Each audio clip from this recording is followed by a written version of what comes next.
สูตรเอาเลยบ่ได้ให้เชื่อเด้เว้าท้าทายทุกคนเลยว่าสิ่งที่บอกแนะนำแต่ละอันบอกให้ได้กับหม่องกับหม่องโลดจักว่าล่ะส่วนการสิละหรือบ่ละก็เรื่องของไผของมันนั่นก็คือการทรงฌานนี่เฮาก็บอกขึ้นแบบนี้ลงแบบนี้จับลมแบบนี้แล้วก็พวกที่ฝึกว่าเอาอาการปิติต่างๆโดยภารนาปิติทำให้กายสั่นไหวหรือโยกเพื่อจะเป็นการรักษาโรคจังซี่เฮาก็ได้แต่บอกเด้เห็นบ่ล่ะเชื่อบ่เชื่อก็สร้างได้แต่เฮ็ดแต่มาเฮ็ดเด้มาเฮ็ดเอาเองเด้บ่แม่นว่าเว้าอันว่าสิเจ้าเชื่อเอาซื่อๆเด้ของพวกนี้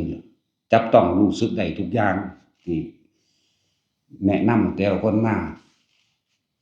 โอ้ยส่วนใหญ่คนดีๆนะสร้างหีแหมงนะ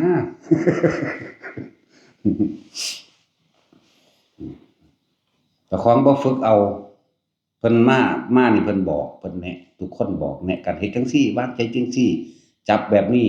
คืบแบบนี้แต่มันคืบก็ดีบ่ล่ะการเฮ็ดกระดาษออกจากผ้าก็เหมือนกันบัดนี้หางคนที่ว่าบ่เชื่อเขาบ่ได้เฮ็ดให้เชื่อเขาให้เจ้ามาเฮ็ดเอาเองเด้จักว่าล่ะให้มาเฮ็ดเอาเองบ่แม่นให้มาเบิ่งผู้อื่นเฮ็ดนั่นว่าล่ะจังซั่นบ่เชื่อดอกเล่นกลให้เจ้าเฮ็ดเอาเองถ้าว่ามันเล่นกลก็เจ้าของเล่นเอาเองถ้าว่าตัวก็เจ้าของตัวเจ้าของขี้ตัวเจ้าของเองแม่นบ่ล่ะธรรมะคือความจริงอันนี้เฮาให้มาพิสูจน์เอาเองบ่แม่นให้มาเบิ่งเฮาเฮ็ด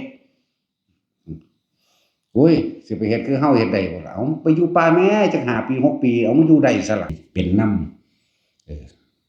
นั่นแหล้วบ่ว่าสิเฮ็ดกระดาษออกจากผ้าเฮ็ดก้อนหินเฮ็ดปากกาเฮ็ดขวดน้ำแม้กระทั่งเฮ็ดตัวเองออกจากผ้าได้หรือทะลุไปตามกำแพงหรือคืบต่างๆแล้วก็ลองสดใส่เบิ่งเอาเองก็เพิ่นก็บอกวิธีแล้วมันบ่ล่ะตัวเฮาเฮ็ดให้เบิ่งสิเฮ้ยโดนแล้วแม่นแล้วยับไปยับมาแม่นแล้วกูบ่ได้ให้มาเบิ่งกูลูกเขาอีห่ามึงอย่าปึกหลายลูกกูสันดานปึกให้มาเฮ็ดเอาเองเฮ็ดเป็นแล้วก็แล้วแต่สิเชื่อหรือบ่เชื่อก็สร้างแล้วกูสิท่วงมึงเบิ่งบ่นี่แม่นแล้วมึงคืบมือตูดไปคืบมือขึ้นหลังมาแม่นบ่ล่ะเพิ่นกูสิท่วงให้เบิ่งบัดนี้นะฆ่าเบิดเด้หาได้ท่วงเนาะก็กูเป็นผู้สอนเป็นหยังสิบ่ฆ่าจังซั่นแล้วของเขามีตัวแก่มีตัวกันของเขาทะลุเบิดแล้วนั่นแหละเฮ็ดหยังก็ตามให้มาพิสูจน์เอาเองสมาธิรักษาโรครักษาแบบใดบ่แม่นมากระจอเข้ามาดับ3 นาทีนี่บ่แม่นดับโลดแม่นก็สร้างแม่งมึงมาหาหยังเนาะเป็นจังนี้เด้แล้วแต่มันสิเป็นจังไดเด้เจ้าของเป็นเอาเองป่วยเอาเองก็รักษาเอาเองก็เฮ็ดเอาเองตัวก็มาอยู่มาฝึกมาเบิ่งคำแนะนำจากพวกเขาเซาแล้วหายจากโรคภัยไข้เจ็บแล้วก็มาฝึกตามเขาเนาะบอกได้เบิดโรคหยังก็สร้างบอกได้เบิดแต่ตัวเองเป็นตาบอกซื่อๆแต่เจ้าของเองต้องทำเอาเองพิสูจน์เอาเองรู้สึกสัมผัสจับต้องได้เบิดทุกอย่างที่แนะนำให้อยู่แต่ละคนขึ้นอยู่กับตัวเองสิได้หรือบ่ได้เด้ล่ะเห็นบ่ล่ะเบื้องต้นแนะนำให้รู้สึกได้จับต้องได้เห็นด้วยตาตัวเองรู้ด้วยใจตัวเองสัมผัสด้วยกายเจ้าของเองไหมเขาบ่จับนำจักเม็ดเด้พวกเฮ็ดกระดาษแบบผ่านเฮาบ่ได้จับนำเลยคือเฮาอยู่ไกลๆพุ่นแม่นบ่ล่ะเฮาก็แนะบอกเฮ็ดจังซี่จังซี่จังซี่เจ้าของเป็นผู้จับเองพันเอาเองเขียนเอาเองก็ได้หยังเอาเองได้ทั้งเบิดตัวกูจะให้ฮอดเอาน็อตพุ่นมาขันไว้มึงลองเบิ่งได้แหมบัดมันออกมาแล้วจังซี่เอาสิว่าตัวกับเจ้าของตัวเจ้าของเนาะนี่เห็นว่าเฮาเชิญมาพิสูจน์โลดพิสูจน์แล้วสิเชื่อบ่เชื่อก็ตามเด้อบ่แม่นกูกูมีแหมเนาะโอ้มีกูซะอย่างมันสิยากหยังบ่นั่นแหละธรรมะนี่พุทธเจ้าเพิ่นก็บอกพวกเชิญพวกท่านทั้งหลายมาพิสูจน์เอาเองอยู่เด้อล่ะเพิ่นตัวเฮาก็เว้านำเพิ่นนั่นแหละเฮาก็บ่เชื่อเพิ่นเด้แต่ว่าเฮาไปพิสูจน์แล้ว เชื่อหรือบ่เชื่อก็สร้างเด้อเพิ่นก็ว่าคือกันนั่นแหละเฮาไปพิสูจน์มาแล้วรู้เห็นด้วยตนเองแล้วเป็นดังที่เพิ่นเว้าเบิดเป็นดังที่เพิ่นบอกเบิดแหน่ซั่นแล้วแหละเชื่อบ่เชื่อก็สร้างเกิดแล้วก็ตายแม่งเบิดคือเก่าละไผก็เลยเนาะบ่ได้งึดสะออนดอกเกิดแล้วก็ตายเบิดนั่นแหละนั่นสิศาสนาใดมันบ่ได้เกี่ยวกับศาสนาเด้เรื่องธรรมะนี่ทุกชีวิตสรรพสัตว์เกิดเท่าไหร่แก่เท่านั้นเจ็บป่วยเท่านั้นตายเท่านั้นเด้บ่ได้ว่าแต่สัตว์เด้บัดนี้ต้นไม้เกิดเท่าไหร่ก็ตายเท่านั้นเห็นบ่ล่ะนั่นแหละบ่เกี่ยวกับศาสนาบ่มีผู้ใดรับความรู้สึกของไผได้ดอกเวลาป่วยมาเจ็บป่วยมาเย็นปวดเข้าสู่กระดูกดำแนวใดโอ๊ยมันรับให้กูแหน่จังซี่เอ้ามึงรับได้นี่แหมนี่แหมความจริงเชิญมาพิสูจน์เอาเองมันได้แบบนี้คือเจ้าของป่วยนั่นร้อนแบบใดหนาวแบบใดเจ้าของก็รับรู้เอาเองนี่แหมธรรมะแหมเออหรือศาสนาอื่นบ่หนาวบ่ป่วยติ ผู้ป่วยหนักก็อันพวกที่เขามีสมาธิพวกที่เขามีธรรมะตัวฆ่ากันกับอย่างโหดเหี้ยมอำมหิต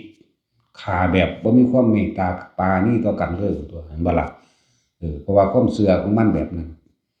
มันฆ่าเขาแล้วมันก็บ่เชื่อว่ามันสิต้องตายไปตกนรกแล้วชาติใหม่มันก็ถือเขาฆ่าคืนคือกันพวกเฮาเกิดมานี่ฆ่าสัตว์อื่นตายเนี่ยกระดูกกองใหญ่ยิ่งกว่าโลกทั้งสี่สายเลือดที่ไหลเป็นดังว่าสายน้ำมากกว่าแม่น้ำในทะเลทั้งสี่ของสี่โลกพวกเขาฆ่าเขาและตัวเราก็เหมือนกันบัดนี้ถูกเขาฆ่า